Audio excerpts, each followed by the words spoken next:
Welcome to Radioflash, Armada's electromagnetic spectrum defense and security podcast with your host Tom Withington at the controls.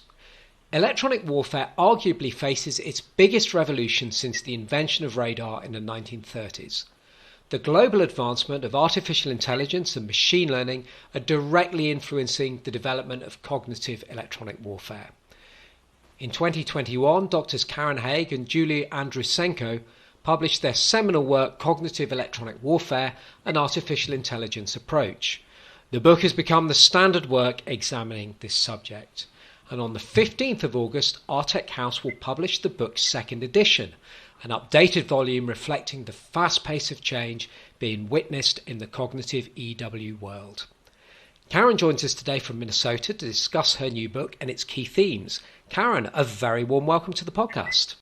Well, thank you very much for having me. I really appreciate it. And I'm pleased to be here and happy that for folks who are listening to this. Can I ask you what motivated you to produce a second edition of the book comparatively soon after the first? The pace of change in AI, as everybody who ever reads the media is aware, is incredibly fast. Artec and Joe Gersey, the editor of the EW series, have been asking us well over a year ago, asking us to do another edition. We put them off a bit because we thought it would be difficult to organize the new thoughts. But it needed to happen because the technology has changed so much in that time frame. People have really been putting a lot of the new AI technologies that we've seen in image recognition and so forth and put it into the RF space. So they're now examples in RF that were very much important to incorporate. What are the key themes that you cover in this second edition, and what are the major technical changes that you've seen since that first edition was published? Well, I would say that there are three major categories and a whole slew of smaller things. Obviously, the new technology is a big one, and it's everything from people taking AI techniques and applying them to the RF domain. Something like 40% of the 1,500 citations are since the first edition came out. So lots in terms of that new technology. Another major change was a complete rewrite of the test and evaluation section as it became really obvious where the gaps are in terms of testing AI-enabled systems versus cognitive systems, because that's a huge gap. And then the third is we put in a lot more examples of things to help people get started. So there's about 20 sort of mini projects. I call them summer intern projects, intended for people who've got a month or three to go off and want to get their feet wet.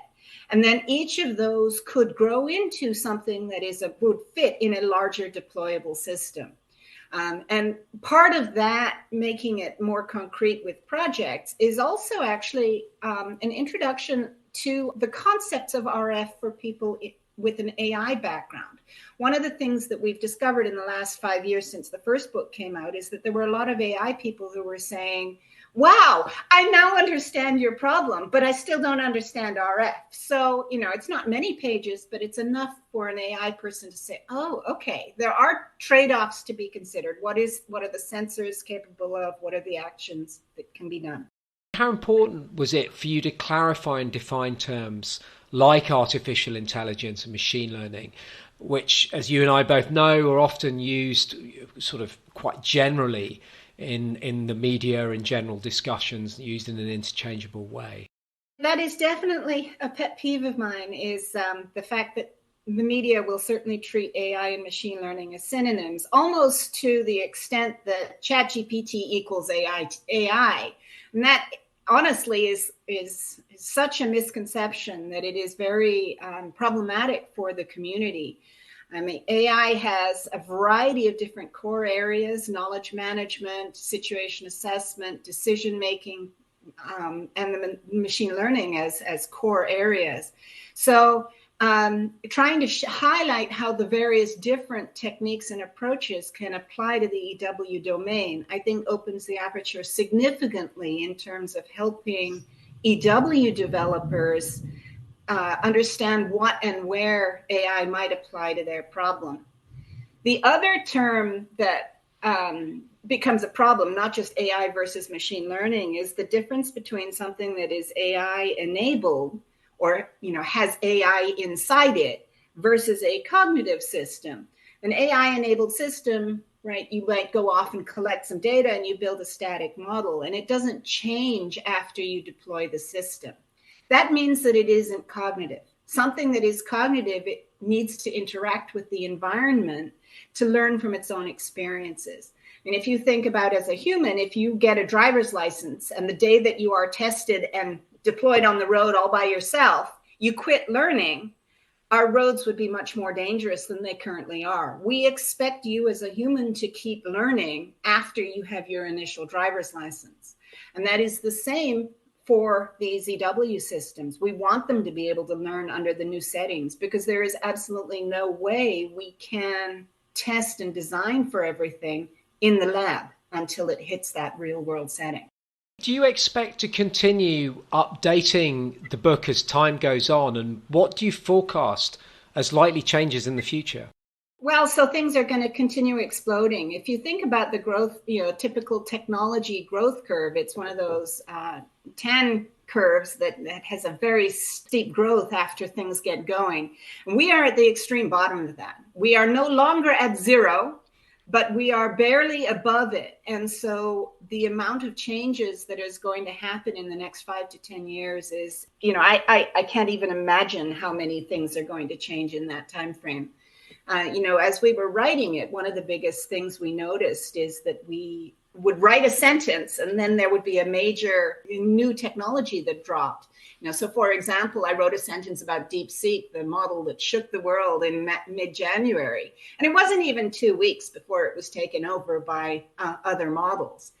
And, really the lesson learned is that I'm hoping the book isn't a list of canonical citations so much as it is a list of introductory terminology so that readers can go back and they know what to look for in terms of the most recent work that's coming out.